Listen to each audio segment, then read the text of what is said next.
नवीन को अंदर मैं भी बुलाता हूँ, नवीन को अंदर इनको बुलाया, अगर वो नहीं है तो के साथ बात हो जाए। अरविंद अहरवाल, नरेंद्र अहरवाल, नवीन, इनको भेज दो आप अंदर। नरेंद्र अहरवाल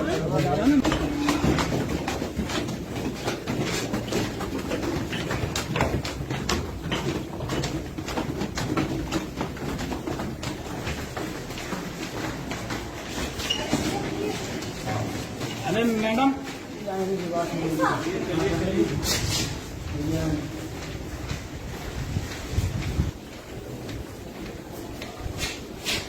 थोड़ा ना बता देना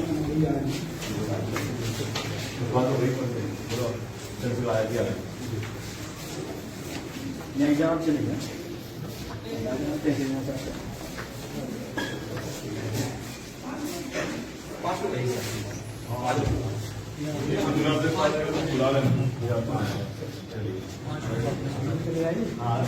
नवीन को धन भैया को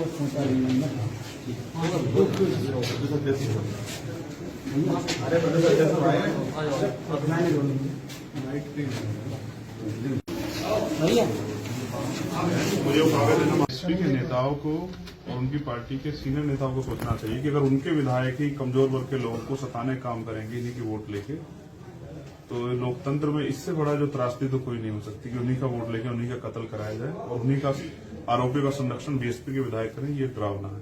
आपने कहा हम 1 महीने में 9 घटनाएं घटी, ऐसी कौन कौन सी प्रमुख घटनाएं हैं इस घटना को छोड़ के? हाँ, मैं बिल्कुल उनका जिक्र कर देता हूँ आपके सामने। 8 अक्टूबर को रन्हे गांव में घटना घटी, 11 अक्टूबर को राजापटना गांव में घटना घटी है, सुरेंद्र अहिरवार को पेट पे फांसी पे लटकाया गया। दसोड़ा में रामकिशन अहिरवार को मजदूरी के पैसे मांगने पे, तेंदुखेड़ा में बमहोरी पाजी गांव में, और गांव जेरट, गांव बरवासा जहां कल ही गोली चली, और कृषि मंडी जो है, कृषि उपज मंडी में किसान के साथ जो हुआ है। और उससे भी बड़ी बात जो आपको अचरज होगा कि बरवासा में जो पीड़ित परिवार अभी मुझे रास्ते में मिला, उन्होंने मेरी गाड़ी रोक ली, मुझसे कहा कि अब गांव में चले।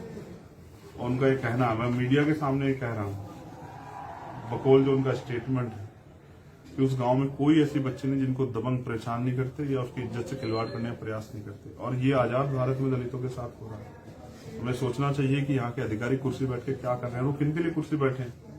वो टैक्स का जो है पैसा तो गरीबों से के पैसे से वो करते हैं, जितना अमीर देते हैं उतना ही गरीब देते हैं, लेकिन वो काम सिर्फ सत्ता के लोगों के या ताकतवर लोग करेंगे तो लोगों का लोकतंत्र और इससे जो है सरकारी वसूली से भरोसा उठ जाएगा। तो ये जहां बच्चों को देवी की तरफ पूजा जाता है वहां इस तरह बच्चों के साथ अन्याय होगा और सरकार तमाशबीन बनी रहेगी। तो मुझे बड़े दुख के साथ और शर्म के साथ कहना पड़ रहा है कि मुख्यमंत्री जी से अगर प्रदेश नहीं समझ रहा तो उनको कुर्सी खाली कर देनी चाहिए। सिर्फ भाषण देने से कुछ नहीं होगा कि मैं बुलडोजर चला दूंगा। कहाँ है बुलडोजर? आपका दिखाई नहीं दे रहा आज मामला दलितों। कहाँ है मुख्यमंत्री? वो मुख्यमंत्री इस प्रदेश के गार्जियन है, अंतिम व्यक्ति भी उनकी जांच में, उनकी निगरानी में यहाँ है, तो वो क्यों नहीं आए मिलने के लिए? ट्रिपल मर्डर में भी क्या उनको दलितों से प्यार नहीं है? तो मैं इसलिए जिम्मेदार से कहता हूं कि बीजेपी की सरकार और मुख्यमंत्री यहाँ के दलित विरोधी है और दलितों को उनको सबक सिखाना चाहिए। और ये घटनाएं पूरे प्रदेश में नेमा वर्ग की हो, आदिवासियों के साथ या पिछड़े वर्ग के लोगों के साथ जो आरक्षण में जो हुआ है, ये सारी घटनाएं जो है डरावनी है और मुख्यमंत्री सिर्फ मूक दर्शक बने हुए आरएसएस कठपुतली। ऐसे मुख्यमंत्री को जनता बर्दाश्त नहीं करेगी। तो क्या मानते हैं आप कि जो पुलिस ने जो बयान जारी किया है या पुलिस अधीक्षक ने ये कहा है कि छेड़छाड़ का मामला था, वो सही नहीं है? तो मैं आपको बस ये बता दूं मेरे प्रिय साथी कि पुलिस सरकार की तो होती है, पुलिस कोई स्वतंत्र एजेंसी थोड़ा ही है कि सरकार से बाहर है। मैं आपको जो बता रहा हूँ आखिरी बात तो सुनिए, 14 तारीख तक का समय है। अगर हमारी मांगों पे यहाँ के जिलाधिकारी सरकार से बात कार्रवाई नहीं करते तो 15 तारीख को इसी जिला मुख्यालय पर धरना होगा और अनिश्चितकालीन होगा और मैं खुद रहूंगा और धरना तब तक चलेगा जब तक हमारी मांगे नहीं पूरी होती। यानी कहने का मतलब न्याय तंत्र और लोकतंत्र पर अब भीड़ तंत्र भारी होगा। मजबूरी है। आदमी कब आता है सड़कों पे? आप उसे बताओ। जो आदमी सुबह से रोजगार के लिए निकलता है वो कब आता है सड़क पे? जब नाउम्मीद हो जाता है। अगर ये काम पहले पुलिस प्रशासन सरकार कर जाए तो मैं यहाँ क्यों आता। आज आप सड़क पे देखोगे हजारों लोग खड़े हैं, क्यों खड़े हैं? क्योंकि वो ये नहीं चाहते भीड़, इसलिए लोकतंत्र तो वही तो भीड़ वोट देती है। वो रैलियों में जाती तब तो भीड़ तंत्र हावी नहीं होता। भीड़ इसलिए इकट्ठा होती है कि उनको वो नाउम्मीद हो जाते हैं कि पुलिस और प्रशासन कुछ करेगा नहीं सरकार के दबाव, तब वो आते सड़क पे। जैसे कि आप बताते हैं कि आप अधिवक्ता हैं, आप न्याय के पुजारी हैं, जानते हैं, तो क्या आप एक अधिवक्ताओं की फौज या ऐसी चीज है जब न्यायालय में नहीं नेशनल लेवल पे खड़ी कर रहे हैं। और यहाँ भी इस मामले को मैंने कहा यहाँ के जिलाधिकारी से, अगर आपको भी कह रहा हूँ कि हमारी टीम लड़ेगी, चाहे अगर हमें लगा कि यहाँ सरकार इसको जो है डिस्टर्ब कर रही है या इसमें इंटरफेयर कर रही है, तो हम इसको सुप्रीम कोर्ट लेके जाएंगे और हम इसमें सीबीआई जांच तक की जो है पैरवी करेंगे। अगर यहाँ जो पुलिस और प्रशासन मिलकर सरकार के चाटुकारिता करते हुए जो है ना न्याय के खिलाफ जो है आवाज उठाएगा, तो उनकी आवाज को जो है दबाने के लिए। एक अंतिम प्रश्न आपसे कि अगर मान लीजिए छेड़छाड़ वाले मामले कहीं के किसी भी समाज के साथ होते हैं, किसी के साथ किसी के साथ निंदनीय है कि नहीं? निंदनीय नहीं, उन पर कठोर कार्रवाई होनी चाहिए। कोई महिला यहाँ इसलिए पैदा नहीं कि उनके साथ छेड़खानी किसी जाति धर्म की हो, और करने वाला भी कोई किसी जाति धर्म का हो। और इसके लिए ये चश्मा हम सब लोग को उतारना चाहिए कि हम जाति धर्म देख के बच्चों के इसके न्याय पे बोलते हैं, वरना हाथरस की भी घटना होती है। बीजेपी की एक नेता नहीं बोल पाती, आपको पता है। एक इतनी एमपी और सांसद और मिनिस्टर होते भी नहीं बोल पाते क्योंकि वो जाति की वजह से उनको चुभन होती। हमें नहीं होती। इस देश में रहने हर बहन के साथ, अगर किसी भी शहर के साथ बहन के पहले तो होना, अगर होगा तो हम अपनी पीठ पे गोली खाने के लिए और सीने पे गोली खाने के लिए तैयार।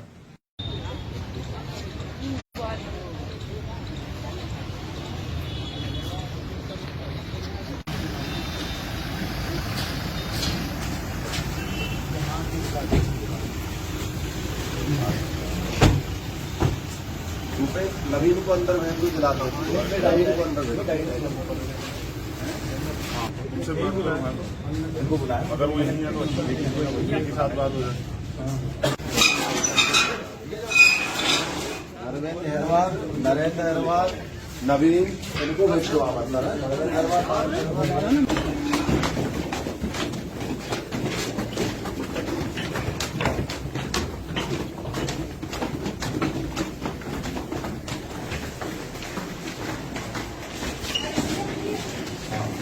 अरे मैडम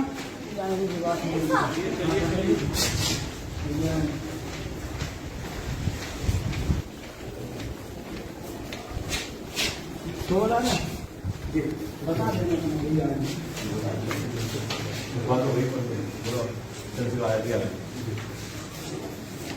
नहीं जवाब चलेगा।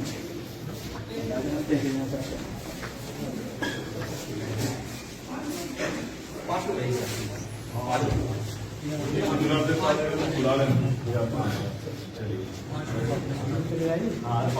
नवीन को धन भैया को पहुंचा देना।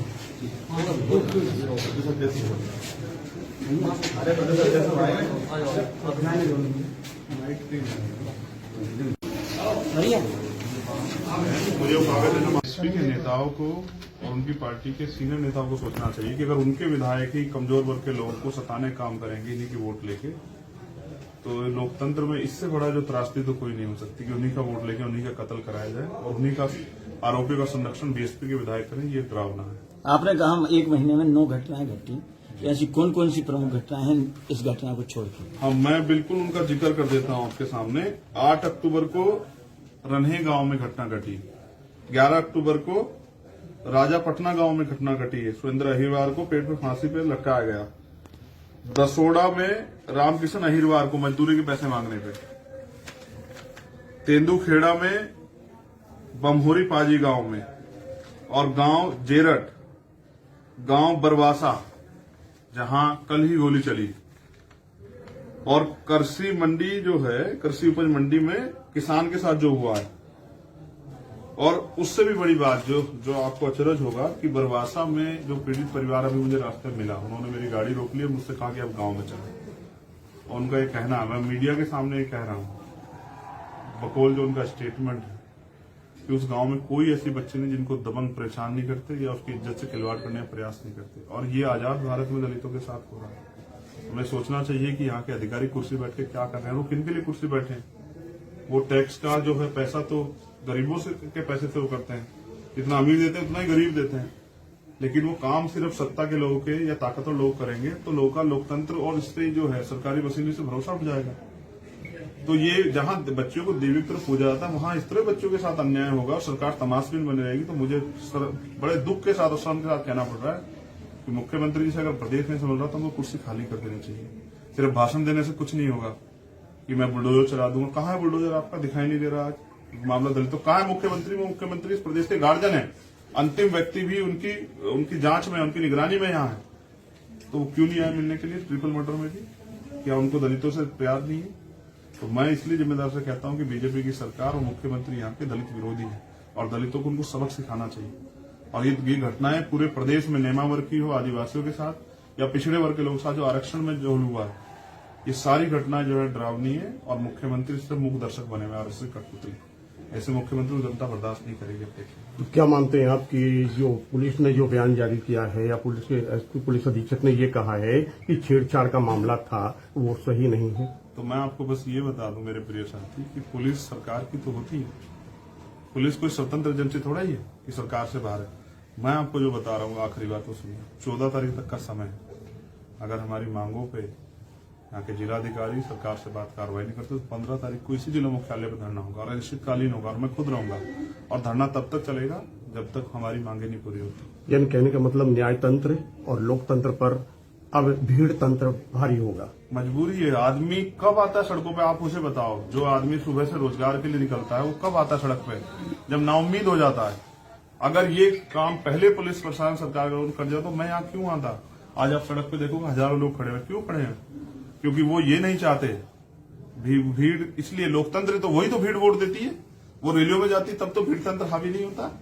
भीड़ इसलिए इकट्ठा होती है कि उनको वो नाउम्मीद हो जाते हैं कि पुलिस और प्रशासन कुछ करेगा नहीं सरकार के दबाव, तब वो आते सड़क पे। जैसे कि आप बताते हैं कि आप अधिवक्ता हैं, आप न्याय के पुजारी हैं, जानते हैं, तो क्या आप एक अधिवक्ताओं की फौज या ऐसी चीज है जब न्यायालय में नहीं नेशनल लेवल पे खड़ी कर रहे हैं? और यहाँ भी इस मामले को मैंने कहा यहाँ के जिलाधिकारी से, अगर आपको भी कह रहा हूँ कि हमारी टीम लड़ेगी। चाहे अगर हमें लगा कि यहाँ सरकार उसको जो है डिस्टर्ब कर रही है या इसमें इंटरफेयर कर रही है तो हम इसको सुप्रीम कोर्ट लेके जाएंगे और हम इसमें सीबीआई जांच तक की जो है पैरवी करेंगे। अगर यहाँ जो पुलिस और प्रशासन मिलकर सरकार के चाटुकारिता करते हुए जो है ना न्याय के खिलाफ जो है आवाज उठाएगा तो उनकी आवाज को जो है दबाने के लिए। एक अंतिम प्रश्न आपसे कि अगर मान लीजिए छेड़छाड़ वाले मामले कहीं के किसी भी समाज के साथ होते हैं, किसी के साथ निंदनीय है कि नहीं? निंदनीय नहीं, उन पर कठोर कार्रवाई होनी चाहिए। कोई महिला यहाँ इसलिए पैदा नहीं कि उनके साथ छेड़खानी किसी जाति धर्म की हो और करने वाला भी कोई किसी जाति धर्म का हो। और इसके लिए ये चश्मा हम सब लोग को उतारना चाहिए कि हम जाति धर्म देख के बच्चों के न्याय पे बोलते हैं, वरना हाथरस की भी घटना होती है। बीजेपी की एक नेता नहीं बोल पाती, आपको पता है। एक इतनी एमपी और सांसद और मिनिस्टर होते भी नहीं बोल पाती क्योंकि वो जाति की वजह से उनको चुभन होती। हमें नहीं होती।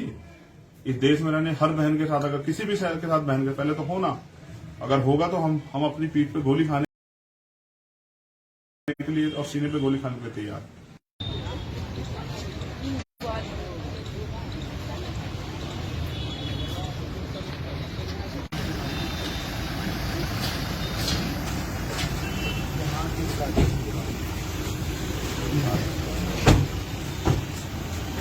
नवीन को अंदर भेज दो, दिलाता हूँ नवीन को अंदर भेज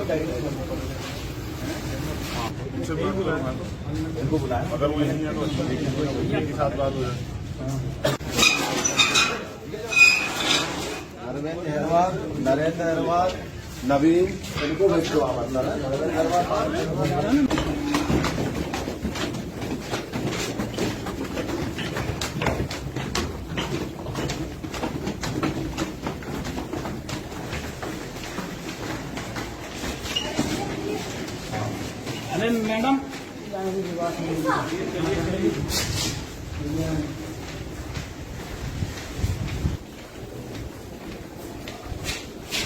थोड़ा ना बता देना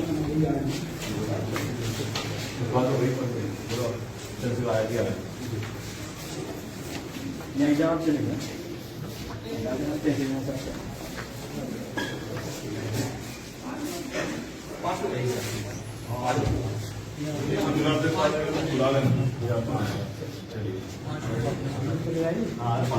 नवीन को धन भैया को पहुंचा देंगे।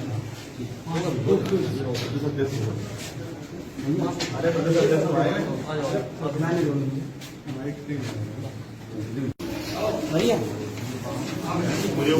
एसपी के नेताओं को और उनकी पार्टी के सीनियर नेताओं को सोचना चाहिए कि अगर उनके विधायक ही कमजोर वर्ग के लोगों को सताने काम करेंगे इन्हीं की वोट लेके, तो लोकतंत्र में इससे बड़ा जो त्रासदी तो कोई नहीं हो सकती कि उन्हीं का वोट लेके उन्हीं का कत्ल कराया जाए और उन्हीं का आरोपियों का संरक्षण बीएसपी के विधायक करें, ये डरावना है।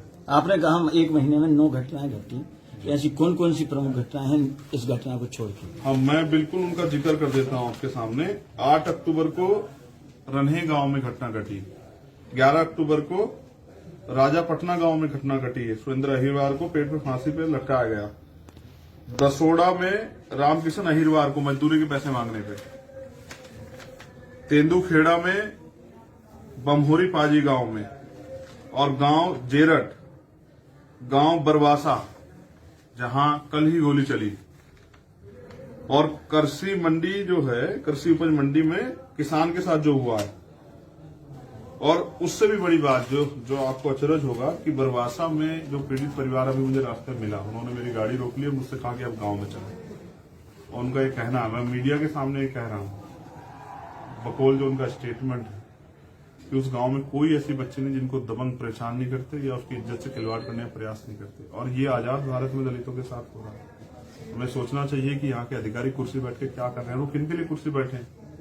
वो टैक्स का जो है पैसा तो गरीबों से के पैसे से वो करते हैं, जितना अमीर देते हैं उतना ही गरीब देते हैं, लेकिन वो काम सिर्फ सत्ता के लोगों के या ताकतवर लोग करेंगे तो लोगों का लोकतंत्र और इससे जो है सरकारी वसूली से भरोसा उठ जाएगा।